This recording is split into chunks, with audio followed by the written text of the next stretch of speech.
அமெரிக்காவில் ஒரு பெரிய பிரபலமான உணவகம் இருந்தது. அது பேர் மூன் லேக்கு. அங்கே வேலை செய்த தலைமை சமையல்காரர் ரொம்ப புத்திசாலி. அவர் பேர் ஜார்ஜ் கிரம்ப். ஒரு நாள் அந்த உணவகத்துக்கு வந்த ஒரு வாடிக்கையாளர் ரொம்ப பிடிவாதமானவர்.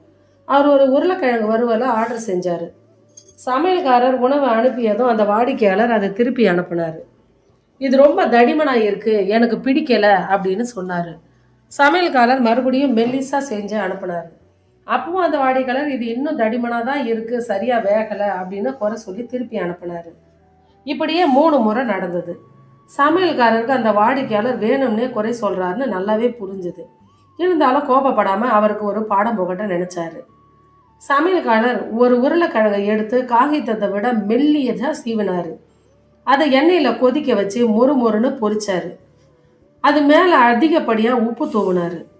இது அவரால் சாப்பிடவே முடியாது, கடிக்கவும் முடியாது அப்படின்னு நினச்சி அனுப்புனார்.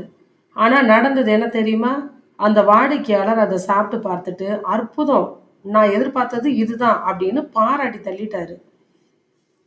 உண்மையில சமையற்காரர் அந்த வாடிக்கையாளரை வெறுப்பேற்ற செஞ்ச அந்த டிஷ் தான் இன்னைக்கு உலகம் முழுக்க நாம் விரும்பி சாப்பிட்ற பொட்டேட்டோ சிப்ஸ். தன்னோட பொறுமையை சோதித்த ஒரு விஷயத்தை கூட தன்னோட புத்திசாலித்தனத்தால் ஒரு கண்டுபிடிப்பாக மாற்றியதே அந்த சமையல்காரரோட வெற்றி.